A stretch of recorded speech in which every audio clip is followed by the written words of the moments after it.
Di sini hanya ada dua pilihan, bertahan hidup atau mati kelaparan. Bukan soal kaya atau miskin. Bagi anak rantau, urusan perut paling utama. Saya dari Nias, sekarang tinggal di Jakarta. Hanya satu tujuan, yaitu merantau. Keinginan merantau sudah ada sejak duduk di bangku SMA. Dulu saya tinggal di sebuah desa yang jauh dari keramaian kota. Namun karena tidak ada biaya dari orang tua untuk melanjutkan sekolah, itulah alasan saya memilih untuk merantau, mencoba mengadu nasib di ibu kota Jakarta.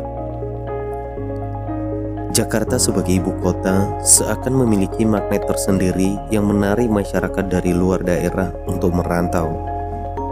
Setidaknya beberapa orang merantau ke Jakarta seperti mencoba peruntungan untuk bekerja, melanjutkan pendidikan, memiliki usaha, mengikuti pasangan, dan sebagainya. Banyak orang berpendapat bahwa Jakarta bak ibu tiri. Artinya, hidup di Jakarta sangatlah keras.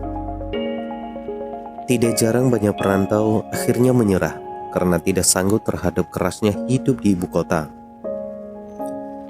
Saya sendiri mengalami banyak hal yang saya rasakan di Jakarta. Susah senang, semua ada di sini. Awalnya saya berangkat dari kampung ke Jakarta, dibantu oleh pacar, yang artinya saya tidak punya ongkos sama sekali merantau ke Jakarta. Hari pertama saya di kota Jakarta, saya tinggal di Jakarta Utara, tepatnya di Priok. Saya yang belum dapat kerja. Terpaksa saya nganggur selama 1 minggu. Hingga akhirnya saya ditawarkan kerja di salah satu toko keramik dengan gaji 50.000 per hari, sementara tagihan kosan 500.000 per bulan. 5 bulan kerja, gaji hanya menutupi kebutuhan tiap hari. Akhirnya saya putuskan untuk mencari kerja dan berhenti di toko keramik yang sebelumnya saya kerja. Disinilah saya merasakan susah hingga titik terendah. Tiap hari kesibukan hanya untuk membuat lamaran kerja. Tak satu pun loker yang saya lewatkan. Setiap kali ada info, selalu saya datangi ke lokasi untuk melamar. Sudah hampir 10 loker yang saya ikuti interview, tapi hasilnya nihil, tidak diterima. Hampir seluruh wilayah DKI Jakarta sudah saya kelilingi berharap ada pekerjaan, namun semua itu sia-sia.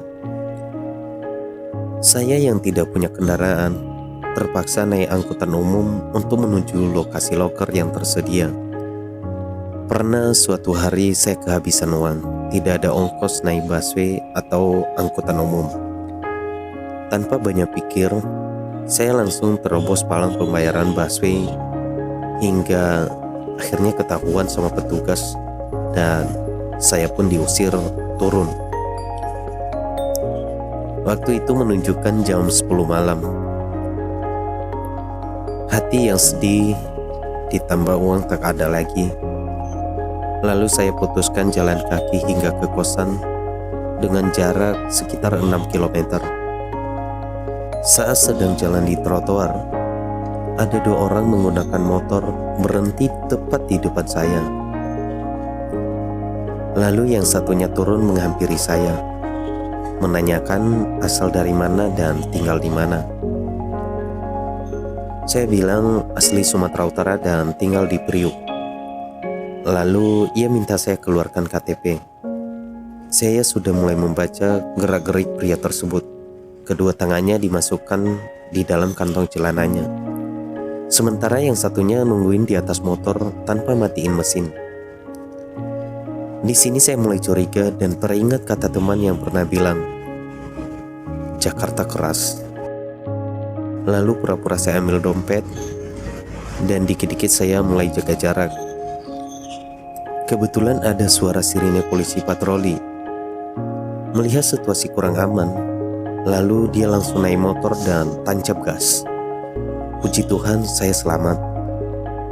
Lalu saya lanjutkan perjalanan. Sesampainya di kosan, saya lihat beras sisa dikit lagi dan air habis. Terpaksa saya masak nasi menggunakan air keran kamar mandi. Lalu beli masako sebagai ganti lauk. Sambil makan nasi putih tanpa lauk, air mata menetes perlahan. Hati ini hancur, rasanya sudah tak sanggup lagi hidup di Jakarta. Saya tidak ada tempat buat mengadu. Pacar saya yang jaraknya cukup jauh tidak mungkin bisa bantu. Ditambah lagi HP jadul yang saya gunakan tidak bisa buat WhatsApp. Harus isi pulsa dulu baru bisa nelpon. Tapi masalahnya sekarang uang tak punya. Hari esoknya saya tidak mencari loker karena tidak punya uang.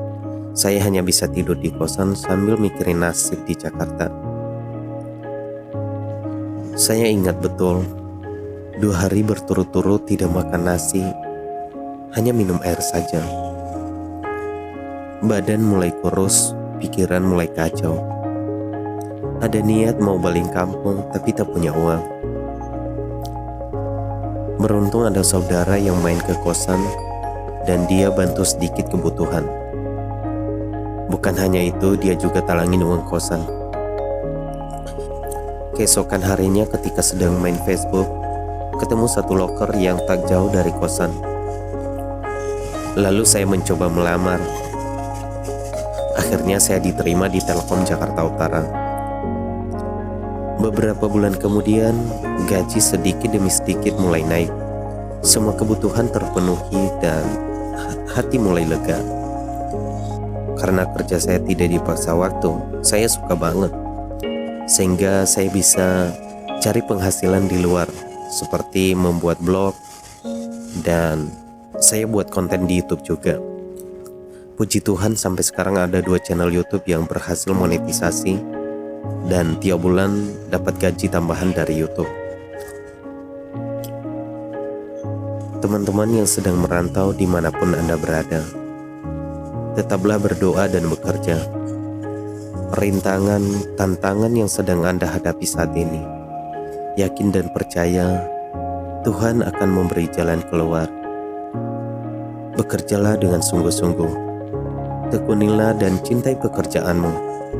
Suatu hari nanti, kamu akan menemukan titik kegembiraan dari hasil jerih payahmu. Ingat, setiap tetesan air hujan yang jernih berasal dari awan yang gelap. Artinya, setiap keinginan diawali dengan kesusahan. Semoga anak rantau sukses. Terima kasih. Salam dari saya.